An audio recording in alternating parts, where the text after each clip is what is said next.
The offense was stinky. We're going to explain that and a little bit more here on the Sooner or Later Sports Show with Jay and Coop. Of course, that is Coop. I'm Jay. Thanks for pulling up here on the YouTube channel and listening wherever podcasts are downloaded and listened to while you're here. Please wipe your feet and like, subscribe, rate, review, and give us 5 stars. You don't think we deserve it? Go ahead and just give us 5 anyway and gift it. Appreciate y'all pulling up per the usual. We got a lot of things that we're going to cover.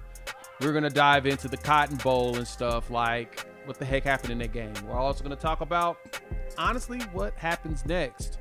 Well, of course, look at the polls like we always do. And, yeah, that's really about it. This is a Hog Media production presented by our partners over at Sleeper. If you haven't checked them out for daily fantasy football, you are missing out. Use our promo code UNFAIR, and they will give you $20 to play and match your deposit at 100% up to $100. Terms and conditions apply. See Sleeper's terms of use for details. Coop, I'm going to pass it to you in just a second, but I have an opening statement that I want to make to the people because we've seen a lot of growth over the last year or so, right? 19,000 subs right now, 19.5 to be exact, getting ready to head to 19.6. So I would like to start with this for you all. It's my opening statement, opening monologue. First and foremost, I, Coop as well, the people, understands everybody disappointed in that game. My Texas friends that are in the chat that I actually like because I know you all are, you're going to just friendly troll me. You're not going to be disrespectful, call me names, or talk about me. But those trolls that I don't like, don't worry, I've already blocked you, so I don't have to listen to you. But my friends that are Texas fans, I appreciate the trolling banter because, we have love for each other. For my Sooner fans, I want to open with this, that don't think that me and Coop's optimism in life means that we are not disappointed on this performance. Oh, we are very much disappointed. Texas right now is playing way better football, especially when you go to the head-to-heads. This is the third game in 4 years that we didn't score a touchdown in. BV has not figured out his offensive coordinator as Steve Sarkisian has figured out his defensive coordinator. We are disappointed like you all. But there isn't an end-all, be-all for us. So if it doesn't feel like we're giving you all the rawest of emotions, we did that during the game. We talked after the game. Now we're here at the mindset of, all right, flush it, move forward. Both of us have rewatched the game. Whew, stinky. So, Coop, I want to start on the defensive side of the ball because I just don't want to live with too much negativity in my life right now because the offense we're going to have to rip the offense like crazy. We're going to definitely do that. So, first off, how is your Sunday going, my friend? Like I told you, as soon as the game was over, I was, obviously everything kind of set in at that point. I was okay with not watching anything else for the rest of the evening. So I went to our guest bedroom, turned on a movie, and about 10 minutes of that movie, just fell asleep. So got to go back and willfully rewatch the game, and so it's a lot more fun when at least you win at the end, right? But I want to say this, Jay. I'll start it off this route. Congratulations to Texas. Both teams had issues. Both teams knew that the offensive line was going to have to be something that you overcame.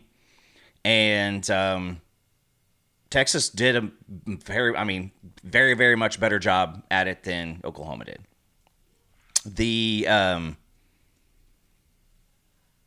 even lost Gooseby for a little while there, and still, they made stuff happen, and it looked like Arch Manning played much better in the in panic than Mateer did, and just Texas in general. So, congratulations to them. They walk into the Cotton Bowl, no matter what their record is at this point. They walk into it and say, "We're going to win today." That's their belief, and Right. they're not wrong, because what was it? It was a miraculous win 2 years ago. We came in and we stole that one, and they can look at it and say we let that one get away. So without that last touchdown drive, we could be looking at 4 in a row right now, and with most of them not being competitive. Yeah, and Gabe kind of mentioned at the beginning of his show. I haven't finished the Oklahoma breakdown, but this is probably Sark's worst team right now that he's had since the first year that he got in Texas. And this is probably going to be his worst one for a few years. They still got players coming. They still got things to work. And we talked about the youth of their line is where their struggle is, and that line's going to get older. Like, I'm not naive to believe that that's not something that's going to happen, but yeah, the line's going to get older. For us, the biggest issue has been that we just been cycling through OCs. Now, granted, with Levy coming in, and I mentioned this before, this reminds me of the 2022 season. You bring in an OC and a quarterback, and they're the only two that know the playbook. Everybody's trying to scramble to figure this stuff out. While at the same time, unfortunately for them, Brent Venables was also redoing the defense. And I see a lot of people belly aching in here that BV was a bad hire. No, he wasn't. He's giving you exactly what he said he was going to give you. He's giving you a really good defense. Unfortunately, the offense is not complemented in this game. This is the one game the offense did not complement us. We got complementary game, defense, offense and defense in the Michigan game. We got that. We got that also in the Auburn game. They play like they're supposed to, right? You still went up against young players, but this was a game where the defense put you in a position in the first half to possibly win this game. Like, I went and looked at the first half stats. Texas was barely moving the ball. That Trey Wisener run for 37 yards that got them to that field goal, that was a highlight. And I tip my hat to Sark in fixing their offensive line problems by doing two things. One, focusing 100% on the short game and telling Arch, get rid of the ball. Don't hold it, get rid of it. I don't care if you throw an incompletion. Honestly, I don't care if you throw an interception, get rid of the ball. Do not hold on to it. And what you started to notice was they used our aggressiveness on the defensive line against us. So basically, as soon as we were making those pushes in the middle, their players were falling on us. And then you would notice the whole line would collapse, and then Arch would just bootleg out. It was perfect. It was smart. It was a genius play. It was, no, we're not going to try to do what we are actually best at, which is launch the ball deep. We're going to meticulously, slow and steady move the ball against a very aggressive defense. He knew what he was going against. He saw that. That's a reason why Arch, most of the passes in the first half, people were asking. I got like 5 text messages that showed up when we got closer to halftime when I got some extra reception, because the Cotton Bowl has yet to fix that problem. But Coop, I'm getting messages from people that are outside watchers of this game that aren't fans of Texas or Oklahoma like, hey, man, how many screen passes are going to be thrown in this game? Like, is all we going to see is screen passes this whole game? Because this is going to get boring real quick. And I'm just cracking up. I'm like, I don't know, man. It felt like it was let's just take our time. I think if we take our time, we'll be effective. And that's what it looked like. And that's how third quarter, that drive, that's how they just started to really move the ball. It was, we're going to take our time. We're not going to rush. We're going to get under center. We're going to huddle and go slow. Genius. It was genius. And you hear it, when you have good defenses, and you'll hear color commentators, that is, they'll say this defense is going to make you make multiple plays down the entire field, because most offensive coordinators, you get a first down and there's no patience, and it's let's go deep, let's do it, and then you end up with a usually not a completion, or you hurt yourself, a holding call, anything like that. Right. Texas in the third quarter, they were on the field, their offense, for 12 minutes and 53 seconds. 12 minutes, 53 seconds. That's good football. Jay, how many minutes are in a quarter? 15. That is what you want, dog. Like that's what you want. Sorry, your offense 13 minutes and 53 seconds. My One bad. more Yeah, minute. we owe them that extra minute. They deserve it. No, just shout out to Texas. They played a perfect game plan for an aggressive defense and a questionable offense that they were going against. They did everything they're supposed to do. Don't worry, we're going to rip up on the offense too. We're going to take our time to get to that point. There's no reason not to. But the struggle BV has had is he needs to get himself an offensive coordinator that can really scheme it up and make things easier on their quarterbacks.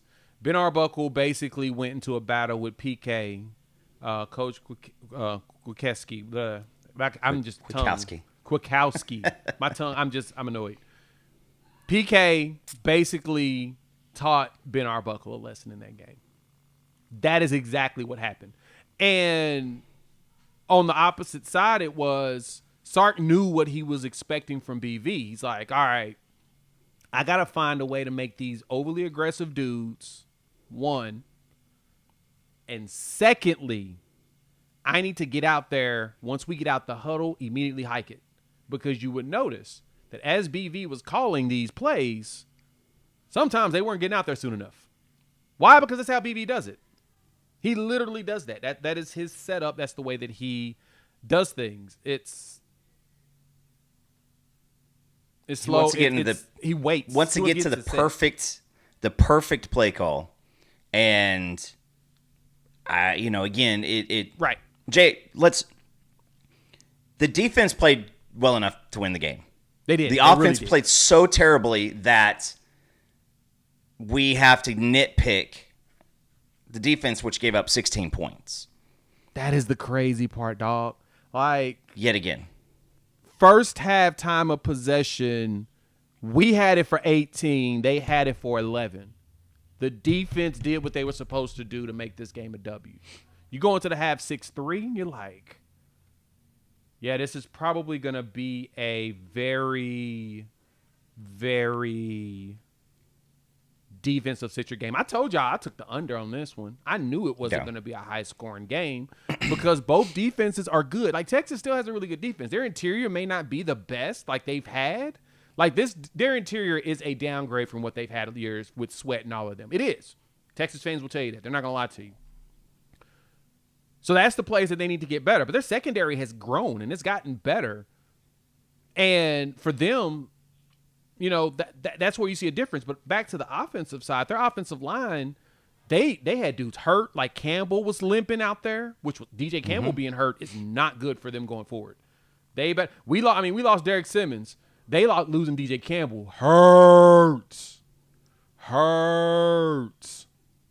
That's where the struggle is, right? They had to bring a freshman out, Nick Brooks, to play a guard. Like, they had challenges. Now, the Brooks piece kind of reminded me of when we had Caden Green. He played as a true freshman here in, 23. Kind of a fascinating portion. But they had to shift and move things around. Like, you saw the pressure. So, PFF has the stats, Coop. You know how many pressures we got in this game? I'm assuming you saw it. But how many pressures did we get in this game? Did you look? I did not look at that one. So, pressures in this game, we got 25 pressures. 19 hurries. 25 pressures, dog. Like, we made them work for everything they got. And in the plays that Manning was able to make was when he rolled out and got smart and got the ball to the side of the field and got rid of it. There's nothing wrong with that. That's what you want. Yes. That's what we want. That's what they wanted. We wanted to make sure that he had to work for it, and he did. First half was it. third quarter was not it. That third quarter, they just kind of just grinded that entire drive. Like you said, what was it, 13 minutes and 50-something seconds in the quarter? They had the ball. 7-minute drive. We go 3 and out, and then a 6-minute drive. Yeah.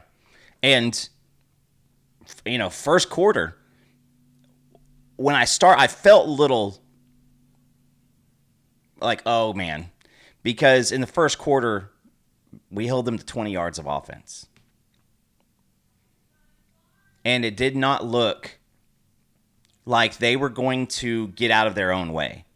And this game could have been a little bit worse if they didn't have false starts, holding calls. Now, some of the big plays came because holding calls, and yeah. But listen, the punt return, it is what it is. Like it was a missed deal, yeah. But it did not matter because that had no end all effect because our defense had been on the field for dang near half the second half. For more than at that point, like 75%. So, but again, we got the pressures, and Arch had some ball out moments. He had some moments that he overcame, and he had a absolute. The throw out of his end zone to Livingston. That was the switch of the game, right there. Yeah, it was. That one right there, because you're every other game that we've had that situation happen, the quarterback either didn't throw a terrific pass. Everything had to go perfect for that. He had to roll out. He had to let it go right when he did. He was ready to go. But Arch Manning, his athleticism, and he made a lot of great plays when it was needed from him, and he avoided the big mistake. And I told everybody about Arch that Arch was going to be just fine. I said that I've been saying that for months. Like, people don't want to hear me when I say I think he'll be just fine. He needs a year. He was going to need a year. He'll figure it out. And he did a great job of game managing this one.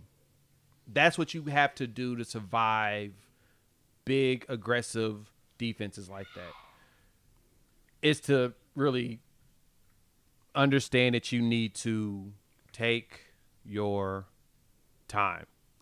But they did that. Defense, yeah. That touchdown pass we gave up, I actually saw it. I'm watching Dobie and Peyton Bowen talk to each other. I'm like, they're going to miss this dude. They got 3 dudes over there. We've got about 2.5 because one guy's back and forth. They're not sure. I'm like, they're going to miss somebody. And as soon as it was hiked, I was like, dang it, they missed him. They didn't even see him go right behind him. And you just see them sitting there. And that's from me watching it from that end zone from the back. I'm just looking like, oh, please, you're going to miss this, aren't you? And they did. Smart setup of using, like I said, our aggression against us. But that was also that very long drive. So they did well with that. All right. Yep. We're going to talk offense. I know everybody wants to talk the O. Everybody's not happy with the O, and I get it.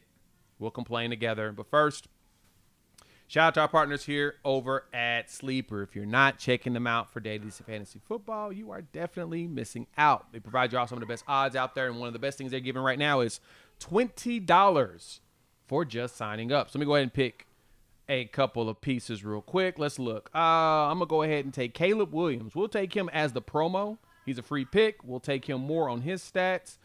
We're going to look at, I'm going to take Cook as well. We'll go more on him, less on Thornton because I don't think his receiving yards are going to really hit.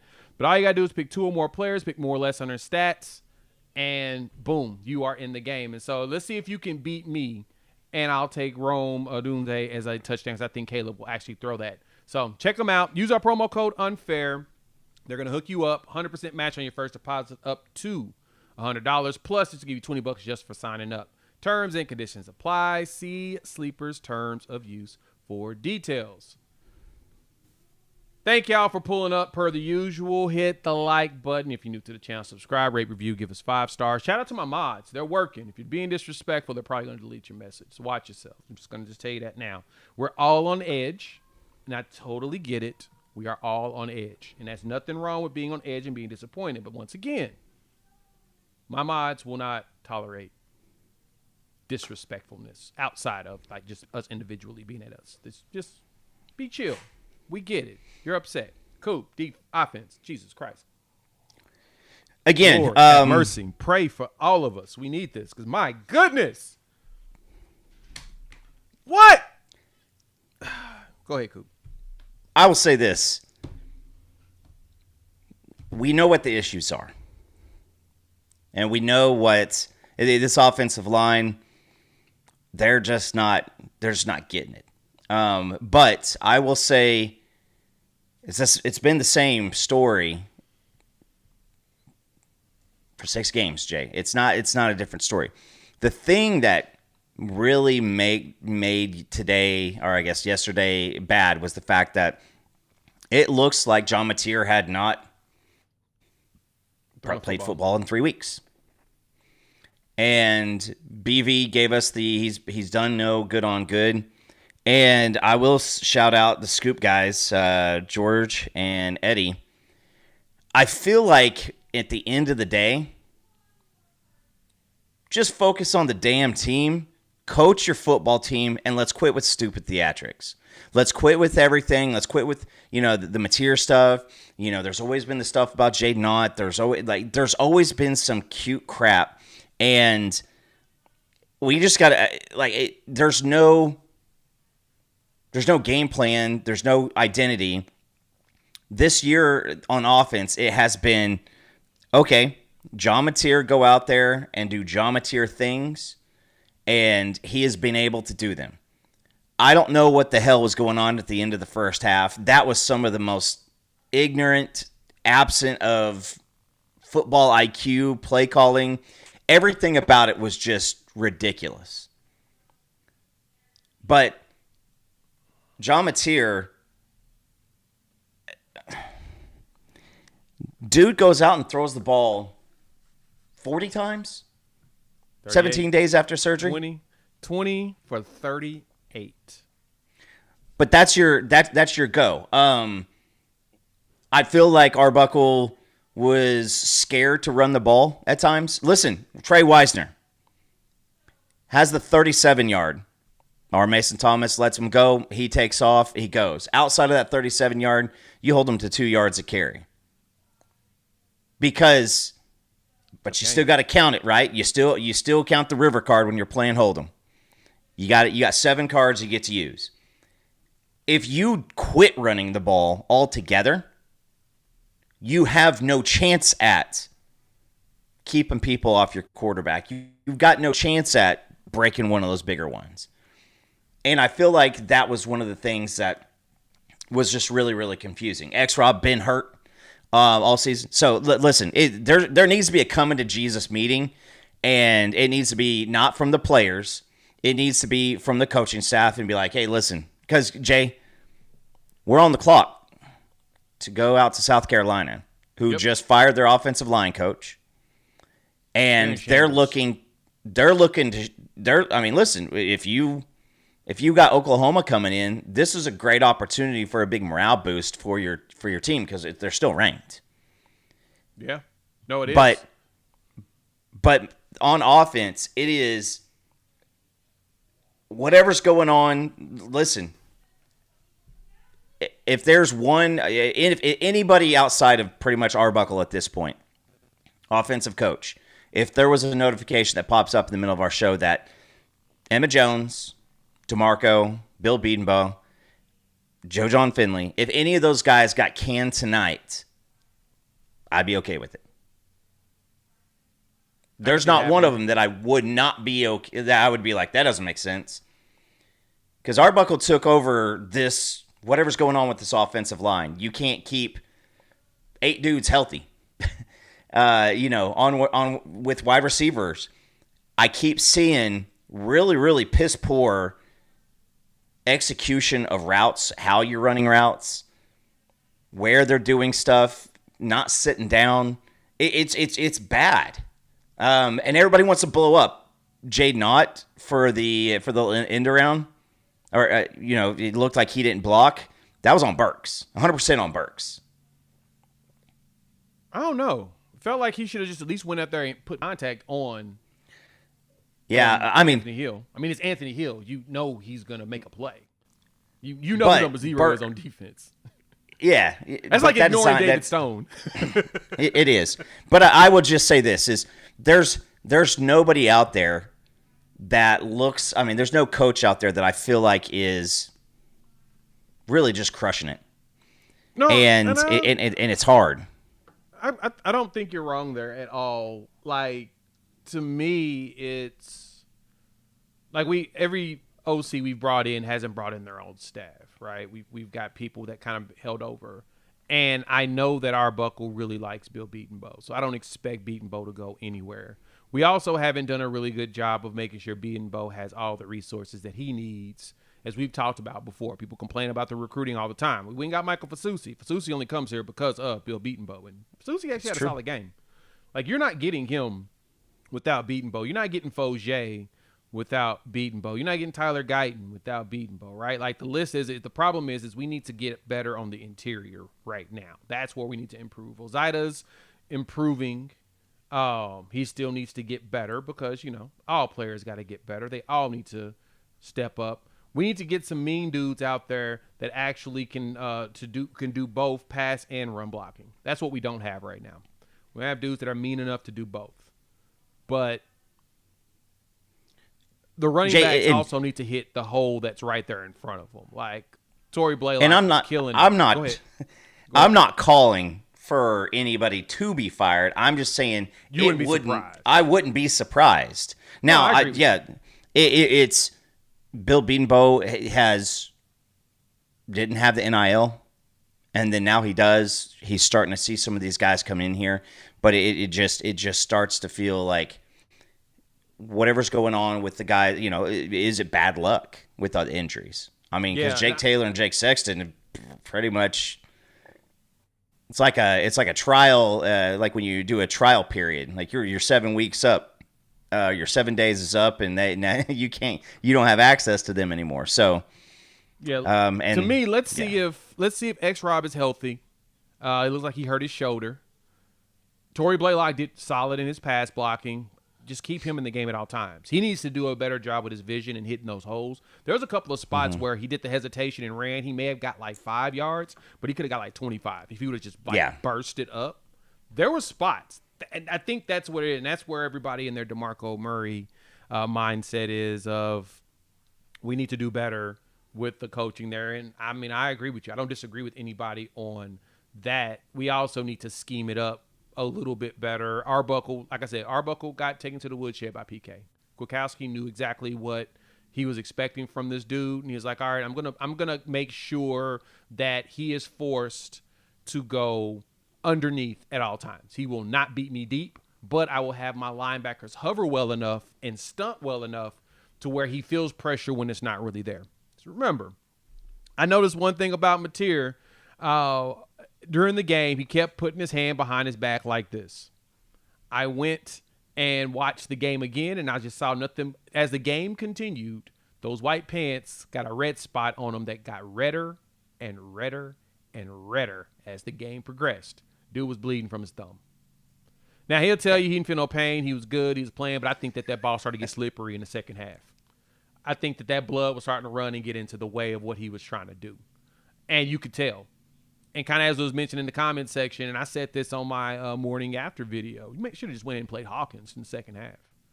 Because I know Michael Hawkins would have went out there and at least continued to do the slow and put a similar game plan as Arch. Just go slow and steady. Keep pushing that ball up the field because Hawkins can do it. He would have caused them to have to think about it. They would have made Kwiatkowski think. PK would have had a plan, but he still would have been thinking. And that's what you wanted to do. That defense didn't feel like they had to think. Felt like they were just kind of in autopilot the whole time. Because if you set that up properly, you figure out a little option play or something. I think that Hawkins could have been very serviceable. Heck, Hawkins could have probably kept the chains moving. That's the most important part. Second half, you couldn't keep chains moving. And I don't know if the defense even felt confident in the offense at that point. Why would you? yeah, the way they performed. Like, I mean, I looked at the third quarter. I mean, as you mentioned, right? Third quarter, we got 5 yards. Hey. 5 yards in the third quarter. And I'm not joking. That is for real, because there was only 3 possessions in the third quarter. Texas touchdown on a 75-yard drive on 14 plays, 7 minutes and 11 seconds. They were 10 for 17 on third down. This was the only team that's been very successful on us on third down so far this season. Still highly ranked in the country, but this was the only team that found success on it. Because Texas went out there and made a plan. It was slow down. They had a ton of penalties. A ton of penalties. We did what we were supposed to do on the penalty side. I mean, they had, 4 for 31, and it was like at the wrong times every time. They still found a way to take your time. For us, man, and if everybody's asking the question, why would we play a injured John Mateer in this game instead of going ahead and throw Hawkins out there, keeping it a buck is very simple. Arbuckle and Mateer are the only 2 dudes that know the playbook inside out. They're the ones that can make the on-the-spot adjustment. Mateer said he felt good. I get it. I wouldn't have done it. I would have ran a more scripted offense. Because remember, Buck ain't been here a year yet. He hasn't.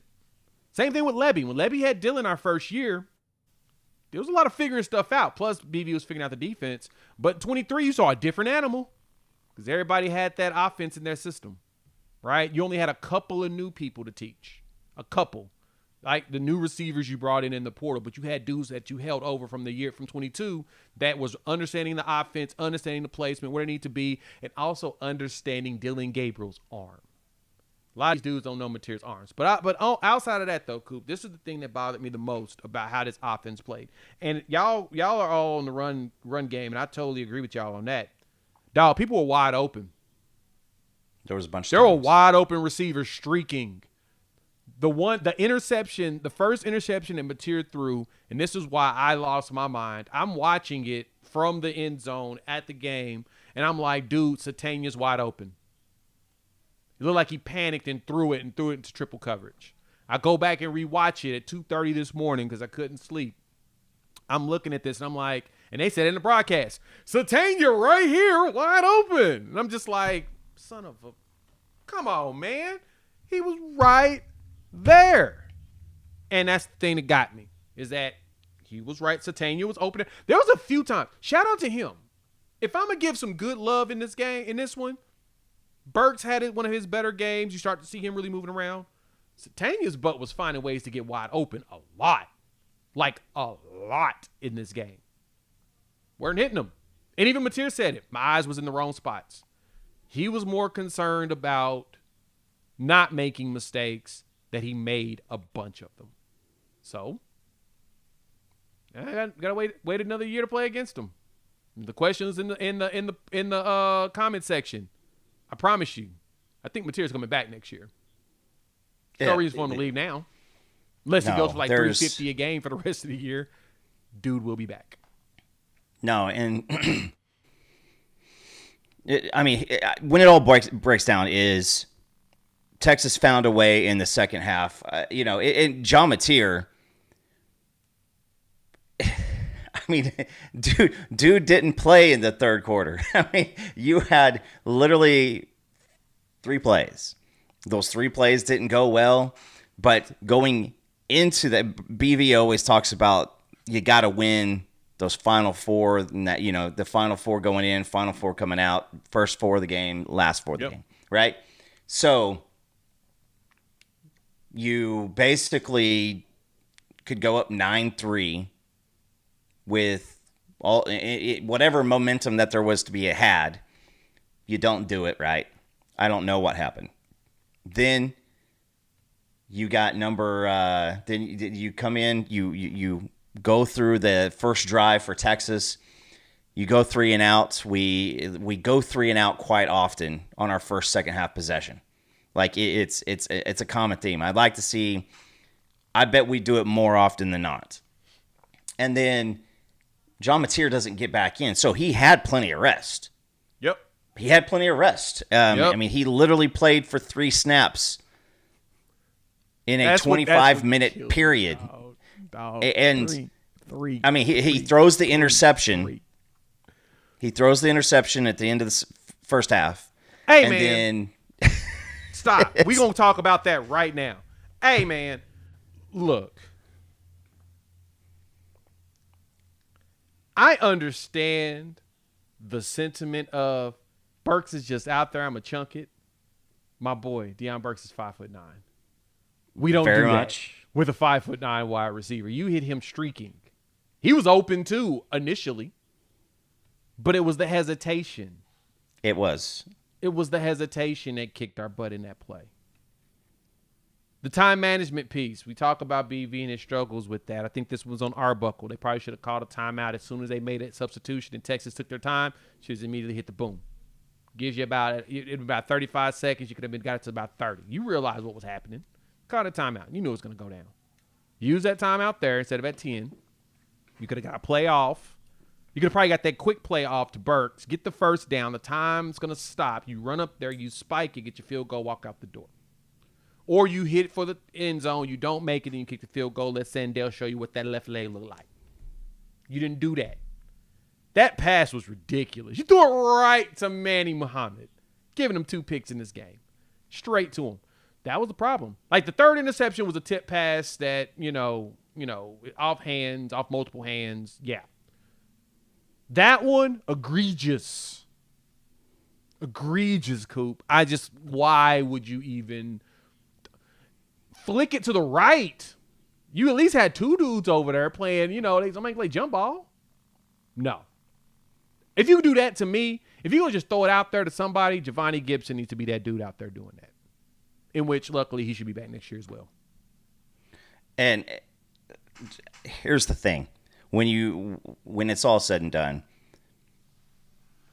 man, I just really feel like maybe it was a mistake to have Mateer out there. I mean, he threw a lot of balls in harm's way, and he's gotten away with a lot this year. He's gotten away with a lot. He's already thrown several interceptions, but he's had a lot dropped too. Texas just caught him. They got him this week, and this is one game. But I will have to say this. I mean, going into next year, I don't care what the record is. I think that I will be hard-pressed to pick OU to beat Texas next year until they show me that some of these coaching gaffes and this just mental blocks have been fixed. Yeah. Because it's not been close three of the 4 years. And it's got to get better. Now, do I think that this game is going to change next week's game? No, they're 2 different things. We're here to talk about the Texas game. On Wednesday, we'll start breaking down South Carolina. But yeah, that was the breakdown. This, defense, like I said, I mean, defense, you still hold them to right at, was it 304 yards, 20 yards in the first quarter. Way better than I expected, dog. First quarter, like you said, first quarter was a total of 40 yards of offense from them total. I don't think they netted that, but that's what they got in total. Like, it was very, very, very conservative on total offensive yards. Second quarter, 74 yards, so you start to see them ramp up. But the third quarter is when you start to see them cook. Third quarter, only 140 yards of total offense. We had 26. That's not the net. That's the total. Yeah. But 93 passing yards, 47 on the ground. But they were when you give the ball up, you take away yards. There's a lot of hidden yards, right? So all 3 interceptions, you don't have a 50-yard net punt at the back end of that possession. So, and especially when you do it on downs. Because we turn the ball over on downs twice. Yeah. So, it's when at the end of the day, the defense played well enough to win. And the offense, this feels like the Tennessee game from last year. I said that to you before we started up. Except for except for we didn't cause any of the turnovers. Because I can promise you this, after the first 2 drives for Texas, it looked like everything that everybody was predicting from the OU side, that the Arch was in hell. And I just give it up to Arch and give it up to Sarkisian and give it up to Trey Wisner. Those guys, they kept grinding. They really did keep grinding. They did. That's exactly. They kept the grind going. That was the most important thing, is that they kept pushing. But at the same time, yeah, I will say, Benji, you got it right. The most exciting play on offense I think I saw was David Stone and Jaden Jackson rolling out there. That was fun. I just don't know if I want to have much fun right now with how bad everything was going, dog. Just brutal. All right, we gotta let's pivot. We're gonna focus more on Mateer next year, and also this question from Cleo: why isn't the defense causing any turnovers? Let's talk about that. Let's pay a bill first. We do that. Shout out to our partners at Sleeper. If you're not using them for daily fantasy football or daily fantasy sports in general, you are missing out. They are hooking everybody up. They're going to give you $20 just for signing up. No deposit required. Use our promo code UNFAIR. But if you decide to deposit, they're going to give you $100 if you deposit $100. And I jump in there and I play quite often. You just pick 2 or more players, pick more or less, and you can win up to 1,000 times your money, which turns your game days into paydays. So download the app. It's one of the top apps out there. Use our promo code UNFAIR. You're going to get $100 if you deposit $100. But if you decide not to deposit, they're going to give you $20 for signing up.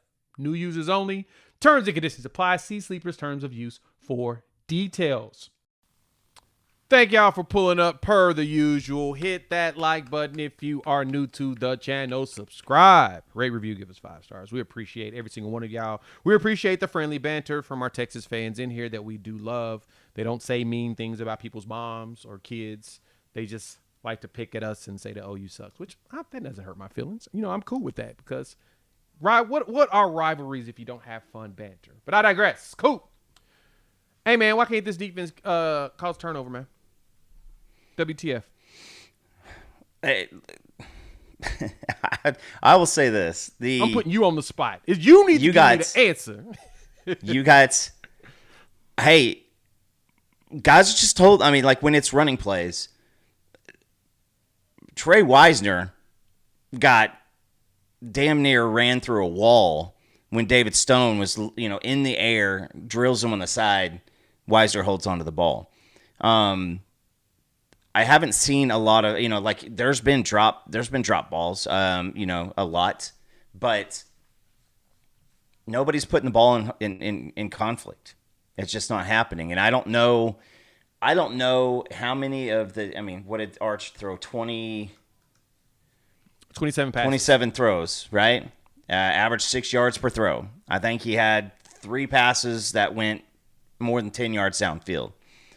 Their team's just not putting. They know that they're going up against a strong defense, and I don't understand how no fumbles are being caused.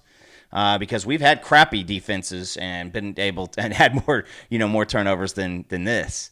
And that's the bad part. As you say that, it doesn't even seem like we're trying to punch the ball. We're just missing tackles. Like we missed, how many tackles did we 12. miss in this game? 12 tackles. 12 tackles. We weren't even trying to punch the ball. It was just the basics were bad in this game. And that's not something I would have expected out of this defense because they have been playing very good. Like, you're going to give up one big one because you get a little over-aggressive. That is how this defense works. I have no problem with that because overall, that usually doesn't lead to points. We won't complain about that. Yeah, if I give up a 50-yard run, cool, and then I force a field goal or you miss a field goal, that's a win for us. You get a field goal. Sometimes you get a big one and they get a touchdown like Michigan did. But for the most part, we weren't really giving up plays like that. Arch only got 1 passing touchdown. So you could tell that it was a dink and dunk type setup of, hey, man, just don't put the ball in harm's way. Smart strategy. That's not even a knock on Arch. That is more of a, no, we're going to play in the confines of this offense because we know what this defense is capable of. That's more of a respect for what the defense plays than anything. Keep that in mind. I appreciate the fact that they were they had a strategy. Well, you look in the first quarter, and why did they have such bad luck converting anything? Because they kept on putting themselves in harm's way. That was a negative play, a throw behind the line of scrimmage, a big loss on a running play, penalties, and they said, well, let's just do this. Let's simple concepts, get your 3, get your 4, get your 5, and then continue on. And when you don't put yourself in 3rd and 23, things are a little bit easier, turns out. And while we're, chucking the ball up downfield and praying for a miracle. So, I mean, that's a big thing is we don't have a lot of quarterbacks that are going up against our defense and like, hey, I'm just going to throw it up downfield and we'll see what happens. Like those types of things aren't happening. They don't throw the ball over the middle of the field very much. I mean, you're running rub concepts and you're throwing the ball. If you're going to, it's going to be your guy or it's going to hit the turf. And there was one concept and the ball got. I don't know. It was in the second quarter, but ball floated in the air, and I was like, surely somebody from our team is going to be there. Nope. And the ball lands, and then it pans out, and you see like 10 yards, 15 yards, and then you see, the southern Dallas, and then finally one of our guys comes in the screen, and I was just like, who the hell were they guarding? Like, there's 3 guys back there guarding one guy, and there's just nobody in that spot. I mean, it's still baffling to me because you got 2 turnovers versus Kent State. That's it. Who actually whooped the shit out of some, whoever they played this weekend. But did they dominate somebody this week? Oh yeah, tell me that. They like 48-14 or something like that. They did really.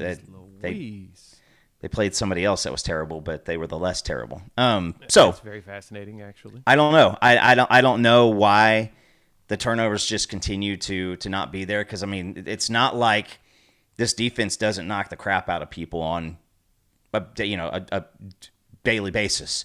Every single one of these hits, these are big hits. I mean, you saw Wisner. I mean, I just again got to give it up to him because he took 3 or 4 really, really, really big hits. And he held on to the ball. He kept getting up. Taylor Wine got him with like a 5-yard loss, and I thought, Taylor Wine was going to throw him into the stands or something. But I thought he was going to come out the game after that hit. Honestly, one of them hits that one of them got him. And I was like, ooh, I think they may have to pull Trey. And actually, I think he came out, and then he came back in. He did. Like, he went up the tunnel. He's like, hey, shoot me up. Go ahead and shoot me up, dog. Shoot me up. And I'm going to keep running on this hammy. And I hope that he's good for the Kentucky game because Kentucky will put you into rock fights some magical way. I don't know how the heck Mark Stoops does it, but I digress. I expect after this one, man. So going into this weekend, I saw FanDuel's early lines and some of the other early lines out there. It appears that we are a 4.5-point favorite going to South Carolina. Now, understand this. South Carolina is bad. Like, bad. They're us without a defense. They can't run. I thought Faison was going to be a good back for him. He hasn't figured it out. Lenore Sellers, everybody's questioned about him throwing the ball, has now starting to show in his head. Like, he just does not look like, Matt Fuller right now is kind of their top back for the most part because Faison's not showing up. Nick Harbor's not doing anything. Sellers is not playing good. And then South Carolina just fired their offensive line coach right before they play against us. Like, we thought South Carolina was going to be the sleeper team this year, and it does not look good. We're going to break that down, of course, on Wednesday because there's a lot to talk about going into that game. But, dog, things do not look good for them right now. I will say this. The year where the Belldozer was invented, we went out, lost to Texas, had K-State on the road that very next week. And I want to say it was like a 48-0 type of a game. Like, we kicked the living crap out of K-State. We showed up for a team. And so what needs to happen going forward, like, here's the thing, is there has to be, like I said, I think a coming to Jesus meeting between all those offensive coaches and be like, guys, we're not going to be here next year if we don't figure some of these things out. Yep. Now, it's a different game. It's like I said, Texas has got it. They walk into this game every year now thinking it doesn't matter. I mean, Texas could have not won a single game, and they would be walking in that game going, but this is where we get number one. I think Malik Muhammad not being at the Florida game, I think that hurt them. So it does not matter from this point on. Yeah. This is the last unranked team. There's no easy games left on the schedule. Nope. And now we get to show who we are, and if we are who we claim that we should be. This is now the time. We're going to show it because we're going to be going up against, like you said, this schedule does not get easy going forward. Look at the rankings. Let me see. Because, of course, top 25's dropped. AP poll, coaches poll, all the polls that most of us do not like anyway. We don't respect their polls. We don't like their kind. They say something about you people. Let's see if I can. And I will say this also. Congratulations, Texas. We actually threw that game so that you guys could be ranked again. So that's actually pretty funny. That's a funny thing to say. We wanted you. We wanted you back in there. Yeah, we missed you. Even though they were in the coaches poll or whatnot. Yeah. Top 25 polls are here. We dropped to 14 on the AP, and we are 13 on the coaches polls. The coaches actually like us a lot more.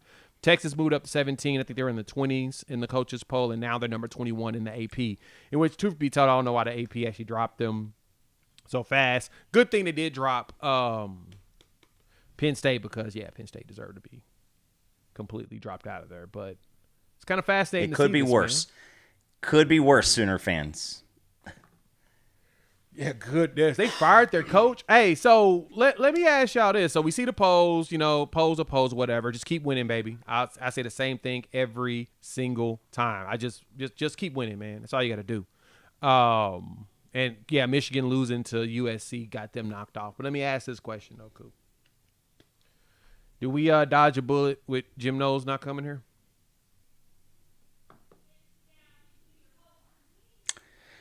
Dodging a bullet because I was here's told the thing. He didn't come here because he thought that Britt Venables was probably going to end up getting fired, so he didn't want to.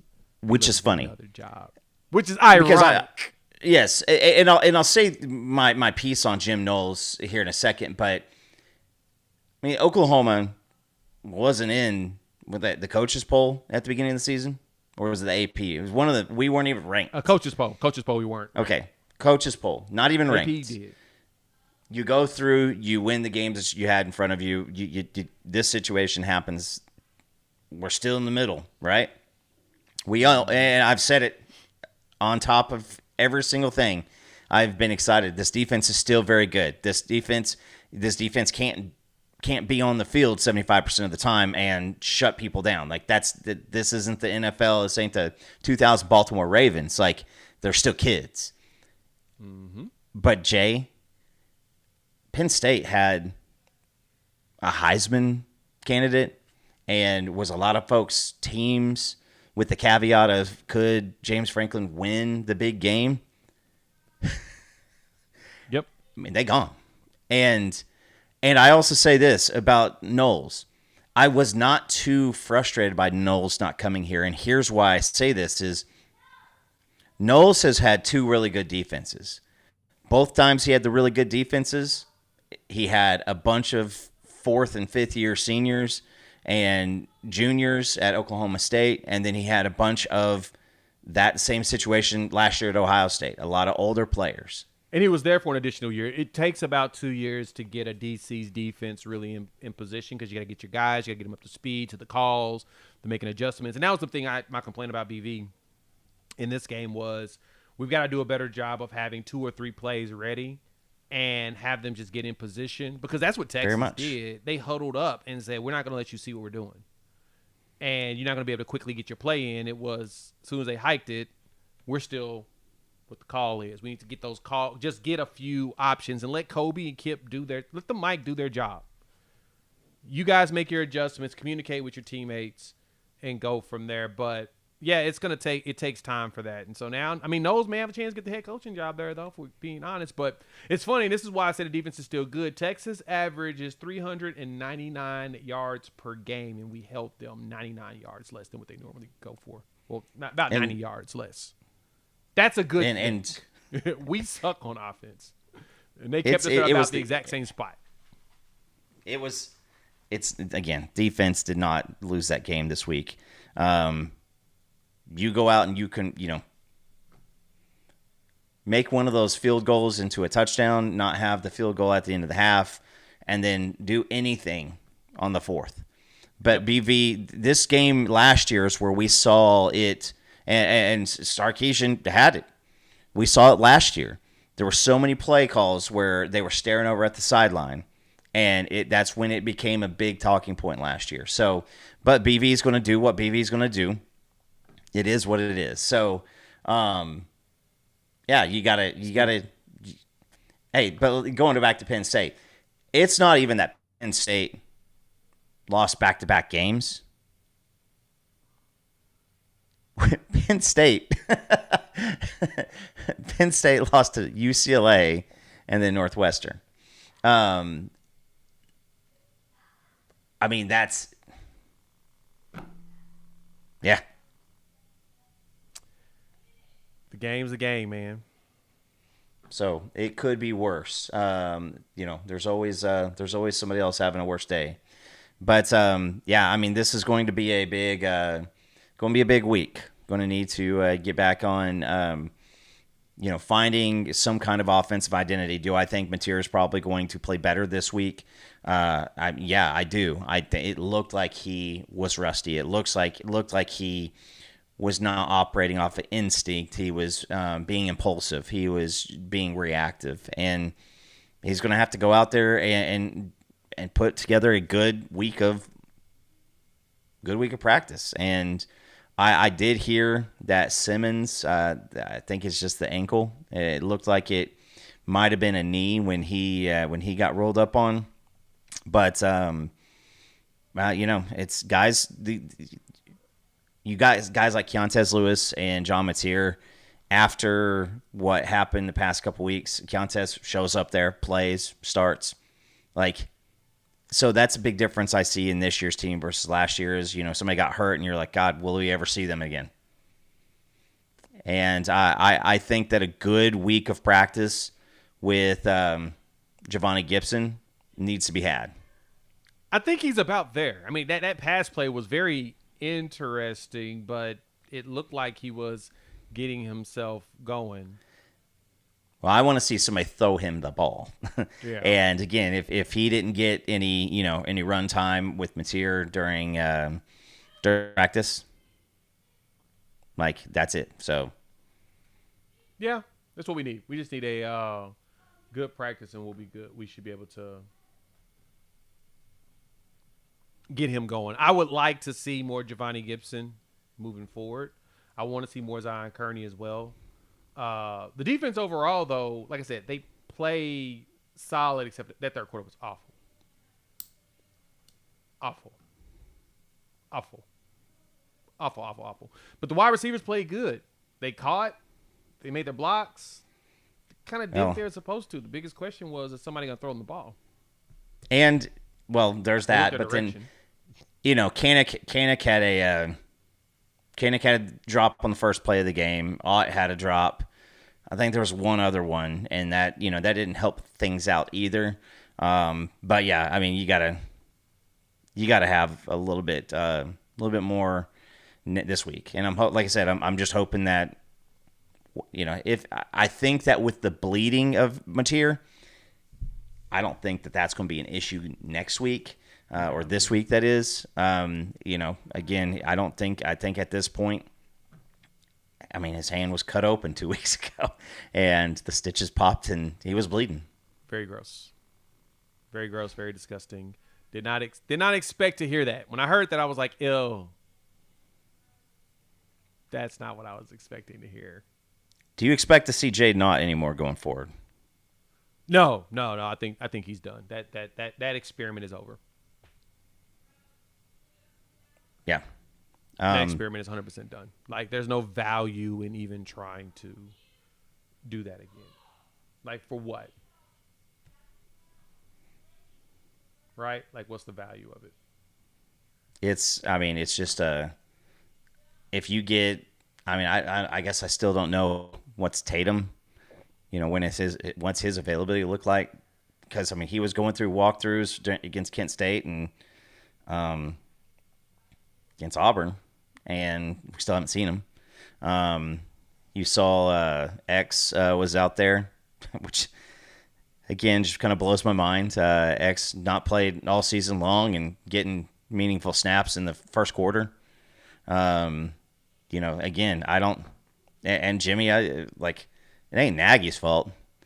Ott is just a mental midget, and he just can't get out of his own way. But if you got something wrong, you got the yips, and you can't press it through mentally. It doesn't matter how gifted talent your athleticism is. Right.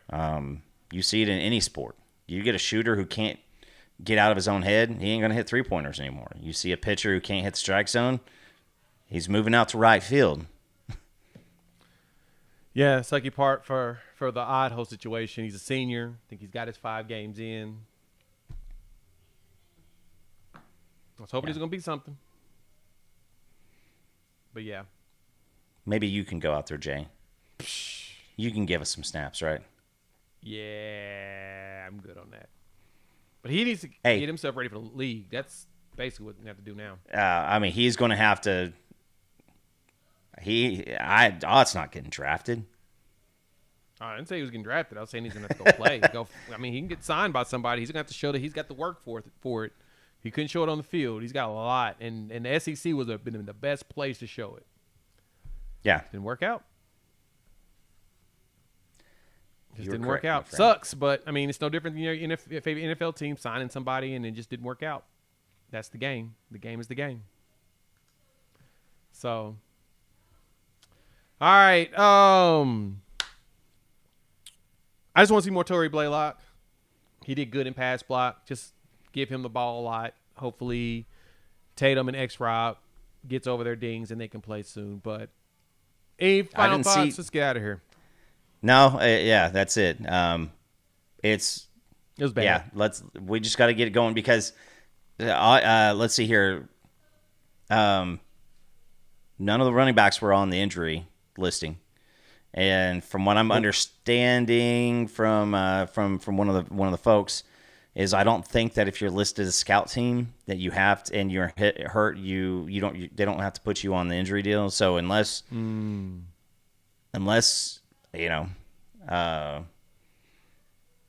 Tatum is on scout team, and then that's a whole nother, case. But no, it's this one sucks. Again, we're all going to turn the TV on next week. Come Wednesday, we're going to be talking, unnecessary hopium. But yeah, I just want to see this team actually improve.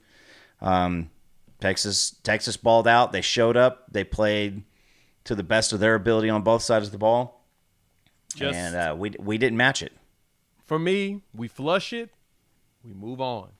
We're now back. We were 0-1 last week. Now we are back to 0-0.